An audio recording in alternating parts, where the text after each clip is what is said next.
Hello everybody, I'm here with a PFAFF Passport 2.0. This really nice sewing machine. I got it running pretty good. Let's see here. Let's turn it on so we can see it a little bit better. The turn on button is right here. Comes on really nice.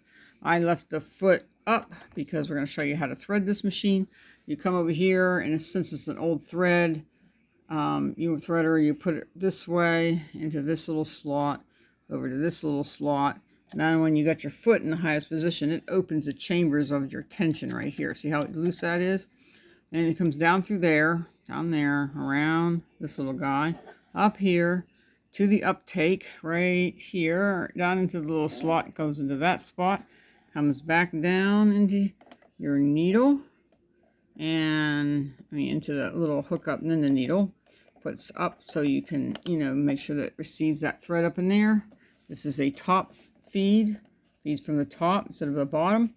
And this has really cool instructions, and just looking at that, you can actually figure out how to thread it. It has a lot of areas in there so you can't make a mistake. Then after you got it threaded, you want to put the foot down. Okay. Now, I usually have this on one. We're just going to do basic stitching.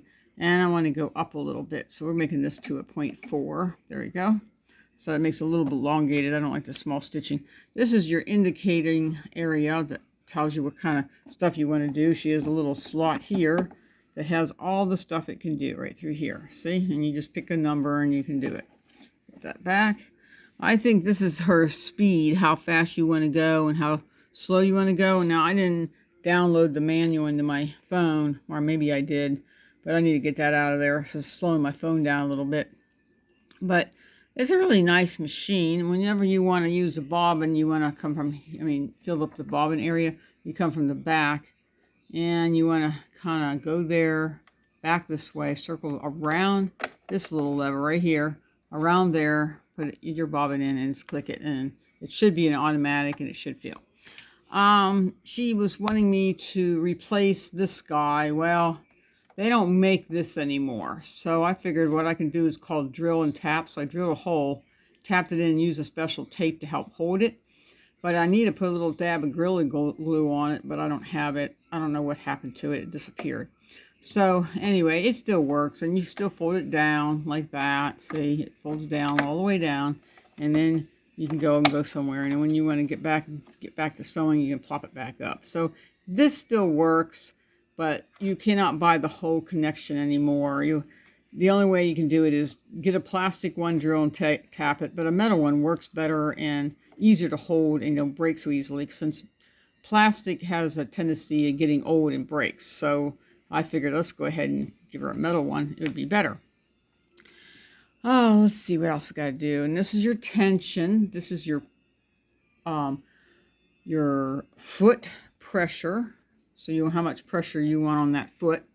So if you're doing something like real lightweight stuff, you don't want too much pressure on your foot, because then what happens is the feed dogs will just tear up anything that's super lightweight.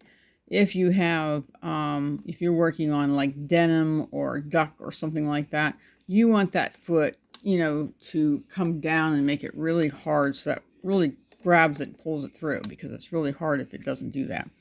And over here I put my sticker here on here. It has my phone number. I just don't want people calling me at all weird hours.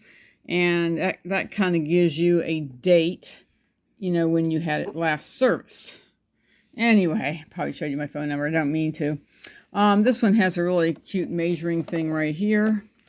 And has a little cubby hole for all her goodies to go in there. This will slide off, so she has a bigger opening here. Trying to think of anything else. I don't think I think I got everything on this. It was a little bit on the dirty side. I went down, and she wanted a deep cleaning, so I gave her a deep cleaning. Took out old grease, put new grease in, take old oil out, got the thread out. Her needle is in good condition, so I left it in there. And this is just to wipe away any excess grease.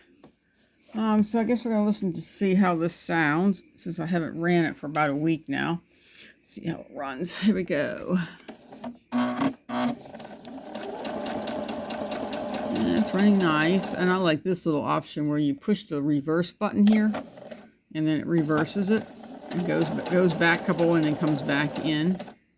This is like to lift up and stop if you're not using a pedal. Trying to think of anything else. I mean, got your selector. We got the up and down, whatever you want, how wide you want your let's see, your width. Your width is here. Your length is here. This is position your needle. I'm not sure exactly what that one is, and then I have no idea what the I is. Okay, I know this means to stop or reverse or go upside down, and this means to reverse, because I've seen machines something like this before. Anyway, let's go ahead and lift the foot up again, and I'll show you where it's stitched at. Right here is where it's stitched at. It looks really good. Let's look at the bottom. Oh yeah, it's stitching really good. Now you can see I made a boo-boo here where I picked it up and moved it like I just did without it being in a needle. So it can go everywhere, and then it will not look right when you want to sewing again. So let's see if we can. I know this thing's going to always go up, but I want to make it go down. Anyway, yeah, it will go down. And so we need to turn it around. Again, let me get this turned around this time. And I want to put this basically in the center, so I'm almost there. Oh, come on. So whenever she picks up her machine tomorrow, she can. Like this. All right. No, down. There we go. So when you put it down, it doesn't break the hub. And when you get, it's really hard to change these hubs. Technically, I can't do it. You have to take it and send it back to the manufacturer, and they do it, and then they get a warranty on it. But if I do it, there's no warranty, and it'll take me weeks and maybe months to get the thing torn apart, put it back together, and it'll cost you a fortune. So technically, it's better the manufacturer to do it, especially if you put a warranty on it, and usually these are good warranties for 10 years. Do you have a PFAFF like this or something like one like this? You can tell me a little bit about it and what you've been like to sew, if it's been inherited or you bought it or somebody else bought it. You can like write on my comments and tell me what you think about the video, or if you like the video. If you didn't like the video, I have people to do that too. I think they just pick on me. And they're trying to make me confused about stuff. But I only know what I read and what I know about sewing machines. And when I first started as a sewing machine mechanic, I did this when I was 16 years old with my cousin. He was a tailor and a sewing machine mechanic. So he was teaching me, but the only thing is he was 100% Italian, and he didn't speak much English.